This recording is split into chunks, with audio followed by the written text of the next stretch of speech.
অম্বাবচী শুরু হওয়ার আগেই দেখো আমি কিন্তু পর্দা দিয়ে দিয়েছি, ঢেকে দিয়েছি। দেখো সমস্ত ঠাকুর দেবদেবীকে ঢেকে দিয়েছি। এটা নতুন বস্ত্র, লাল হলুদ ছাপার শাড়ি নতুন কিনে সেই শাড়ি দিয়ে ঢাকা হয়েছে। তোমাদের বাড়িতে যদি পর্দা সিস্টেম করা থাকে দেবে, ঠিক আছে।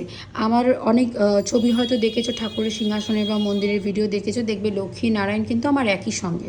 তারপরে হচ্ছে কিন্তু মনসা মা, তারা মা, কালী মা। অনেকে যেহেতু মেসেজ করছো, হোয়াটসঅ্যাপও করেছো, ফেসবুকে মেসেঞ্জারও দিয়েছো, এবার সবাইকে রিপ্লাই করতে পারিনি, অনেককে করেছি করিনি, আবার অনেককেও করতে পারিনি। তো আমি ভিডিওটা দিয়ে দিচ্ছি যাতে সবার সুবিধা হয়। দেখো, যেহেতু আমার প্রতিষ্ঠিত মন্দির, আমি তো এখন ঠাকুর দেবদেবীকে নামাতে পারবো না, প্রতিষ্ঠান করা যেহেতু। এবার শুধু মা লক্ষ্মীকে ঢাকবো, ওদিকে নারায়ণ ঠাকুর বসে রয়েছে, তো ওরকমও হবে না। তো সেই জন্য আমি পুরোটাই আমি ঢেকে দিয়েছি। ওদিকে মহালক্ষ্মী সুভদ্রা দেবীজি রয়েছে, ঠিক আছে।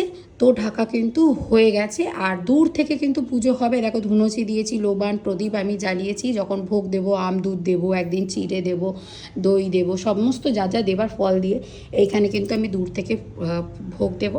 আর আমি দূরে বসে কিন্তু মাকে আমি স্মরণ করব। এই সময় মন্ত্র জপ করা অত্যাধিক বেশি ভালো। তোমরা যে দেবদেবীকেই পছন্দ করো, তোমরা আসন পেতে বসে প্রদীপ জ্বালিয়ে অবশ্যই মন্ত্র জপ করবে, খুব খুব খুব ভালো রেজাল্ট পাবে। দেখো অনেকেই এবার বলবে কমেন্ট করে যে কেন তুমি মন্দির ঢেকেছো, কোন শাস্ত্রে পেয়েছো, হেন তেন। দেখো আমি একজন সাধিকা, আমি একজন জ্যোতিষ, আমি একজন সাধিকা, আমি একজন হিলিং এক্সপার্ট। তো আমার অভিজ্ঞতা ছোটোর থেকেই, দেখো আমি শাস্ত্র নিয়ে পড়াশোনা কম বেশি করছি, তাই আমার অভিজ্ঞতা অনুসারে বলছি। আমি শাস্ত্র না পড়ে কিন্তু কোনো কথা বলছি না।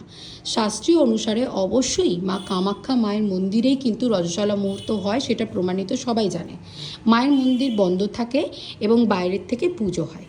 কিন্তু বাড়িতে যে আমি কলকাতায় থেকেও এই বাড়ির বাসস্থান মন্দিরকে আমি ঢেকে রাখছি কেন জানো? আমি দেবীকে সম্মান দিচ্ছি বলে ঢেকে রাখছি। যেরকম আমাদের বাড়িতে যেমন গোপাল সোনা থাকে, গোপালকে আমরা টাইম মতো ভোগ দেওয়ার চেষ্টা করি, ভোগ উনিই নিজে সব কিছু নিয়ে নেন, কিন্তু আমরা তাকে যত্ন করি, স্নান করাই, আতুর লাগাই, নতুন বস্ত্র পরাই, সাজাগোজার জিনিস দিই, সাজিয়ে টাজিয়ে রাখি, ঘুম পাড়াই, খাওয়াই, বা খাওয়ানোর জন্য যা ভোগ হয় সেটা প্রভুকে বলি প্রভু গ্রহণ করো। তো আমরা কিন্তু সম্মান করি, আমরা ভালোবাসি, রেসপেক্ট করি। আমরা মনে করি যে ওটাই আমাদের সন্তান। যারা মনে করে গোপালকে সন্তান হিসেবে, সেই সন্তান হিসেবেই ডাকে, কেউ প্রভু হিসেবে ডাকে, কেউ ভগবানকে এক এক রকম, এক এক দিন মাকে শাড়ি পরায়, ঠিক আছে, এক এক সময় মাকে এক এক রকমের ভোগ দেয়। কেন দাও তোমরা এগুলো? নিশ্চয়ই তুমি ভালোবাসো, অন্তর থেকে সম্মান দাও সেই জন্য। তো উনি আমার মা, উনি আমার দেবী, উনি আমার শক্তি, উনি আমার সমস্ত, উনি ধরিত্রী। তো সেক্ষেত্রে আমি সেই সম্মানেই কিন্তু আজকে মাকে কিন্তু ঢেকে রাখছি। এই পর্দা দেওয়ার মানেটা হচ্ছে এটাই, যে দেবীকে সম্মান দেওয়া। রজস্বলা মুহূর্ত মায়ের চলছে এই মুহূর্তে, মা কিন্তু দেবী মা বিশ্রাম করবে, তার বিশ্রামের প্রয়োজন। তো সেই মুহূর্তে কিন্তু তাকে সেই পর্দা দেওয়াটা মানে পুজো মায়ের বন্ধ নয়, অসম্মান নয়, বরঞ্চ তাকে সম্মান জানিয়ে তাকে ভক্তি করে ঢেকে রাখা হচ্ছে। যাতে আমি তো দূর থেকে পুজো দেবই, দূর থেকে তো ভোগ লাগাবই, তো তাতে মায়ের কোনো কিন্তু অসুবিধা নেই। আমি ঢেকে রাখছি যাতে করে সেই সম্মানটা দেওয়া। যদি বলো তারাপীঠ মন্দির, এই মন্দির খোলা থাকবে, তুমি তারাপীঠ মন্দিরের মতো কি পুজো অর্চনা করতে পারবে কখনো? বাড়ি থেকে সেই রীতি রিবাজ করতে পারবে? আমি নিজেই যাই, কালীঘাট মন্দিরে উপস্থিত হব, ভোগ লাগাবো, তোমরা যারা আসবে অনেকের সাথে নিশ্চয়ই দেখা হতে পারে ভোরবেলায় এলে। তো সেক্ষেত্রে দেখো, সমস্ত মন্দিরের সঙ্গে, সতীপীঠের সঙ্গে নিজের বাড়ির মন্দিরের কখনো তুলনা করে লাভ নেই। আমি অনেক শাস্ত্র পড়েছি, সেটা আমি প্রমাণও, তোমাদের ছবি ফেসবুক আমার চেক করবে প্রোফাইলে, সেটা পেয়েও যাবে। সেই অভিজ্ঞতা হিসেবেই বলছি, যেহেতু আমি সম্মান করি, তাই আমি তো চাইবই যে দেবী রানীকে, ভগবানকে, মাতাকে, ধরিত্রী দেবীকে যাতে প্রত্যেকেই সম্মান করে। এবার তোমাদের সেটা ব্যাপার যে তোমরা দেবীকে সম্মান জানাবে কি অসম্মান করবে, কি সম্মান জানাবে না, সেটা তোমাদের ব্যাপার। আমি এইটুকুই জানি যে সম্মান দিতে সবাই পারে না, ঠিক আছে। যে মানে সবাই তো সম্মান দিতে জানে না, সবাই ভ্যালিউ দিতে জানে না।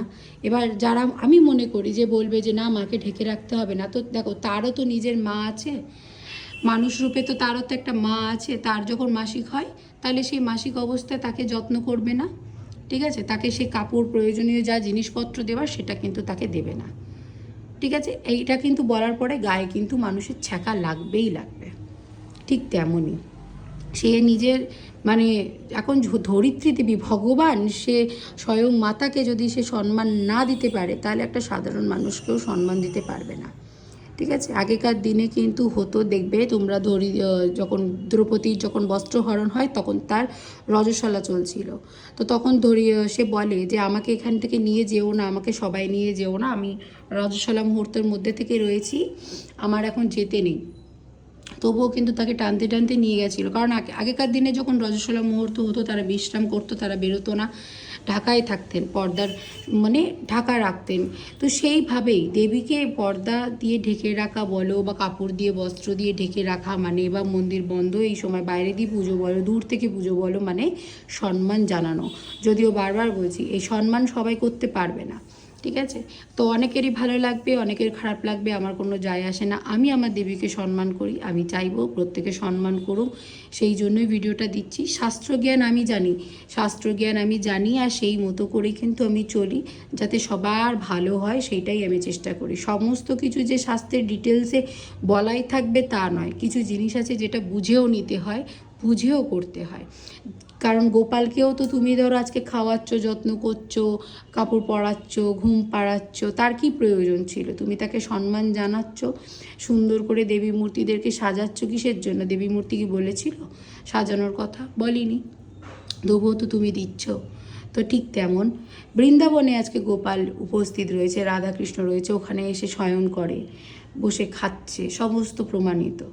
তো সেইটা তোমার বাড়িতে এসে দরকার কি করার, তবুও করছো। তাহলে কেন দেবী মূর্তিকে তুমি তার রজস্বলা মুহূর্তে তাকে তুমি বিশ্রাম জন্য পর্দা করে ঢেকে রাখবে না? কেন কেন তুমি কাপড় দিয়ে ঢেকে রাখবে না? এবার সবার ব্যক্তিগত মতামত আলাদা, তাতে আমার কোনো কিছু যায় আসে না। তবে অনেকেই আছে যারা ছোটোর থেকে হয়তো এইভাবে নিয়মটা করো, তো তাদের জন্য অবশ্যই বলি যে একদম সঠিক করো। অবশ্যই পর্দা দিয়ে সম্মান দিও, অবশ্যই কাপড় দিয়ে একটু সম্মান দিও দেবীকে। সবাই ভালো থেকো, জয় মা কামাখ্যা বলে কমেন্ট করো।